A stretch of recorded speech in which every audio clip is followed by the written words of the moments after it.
మీకు uric acid కూడా చాలా ఎక్కువ ఉంది కదండి? అవును మేడం ఉంది. నాకు కాళ్ళు గిలకల్లో నొప్పులు వస్తూ ఉండేవి. నేను హాస్పిటల్కి వెళ్ళి బ్లడ్ టెస్ట్ చేస్తే యూరిక్ యాసిడ్ ఎక్కువ ఉందని చెప్పారు. 9.3 ఉందని చెప్పారు. తర్వాత ఇవన్నీ ఎక్కువ ఉన్న తర్వాత నేను రాకో హెల్త్లో జాయిన్ అవ్వడం జరిగినది. డాక్టర్ గారు కూడా 9.3 ఉందన్నాడు. రాకో హెల్త్లో జాయిన్ టీం చెప్పిన ప్రకారం నేను ఫుడ్ మార్చుకున్న తర్వాత 7.2కి వచ్చాను మేడం. ఇప్పుడు నాకు చాలా హెల్దీగా ఉంది. నొప్పులు పెయిన్స్ కూడా తగ్గిపోయినాయి.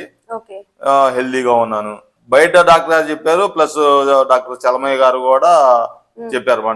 అంటే అక్కడ టెస్ట్ చేయించుకున్న తర్వాతే నేను ఇక్కడ జాయిన్ అయ్యాను. అసలు మీకు ఎందుకు డౌట్ వచ్చింది? పెయిన్స్ ఉన్నాయి కదా నాకు. పెయిన్స్ ఉన్న వల్ల నేను డాక్టర్ గారి దగ్గరికి వెళ్ళాను. ఎముకల డాక్టర్ గారి దగ్గరికి వెళ్తే వాళ్ళు ఎక్స్రే తీసి బ్లడ్ టెస్ట్ చేసిన తర్వాత యూరిక్ యాసిడ్ ఎక్కువ ఉందని చెప్పారు. దాని వల్ల ఇప్పుడు ఫుడ్ తీసుకుంటూ మీరు ఏ మందులు వాడలేదా?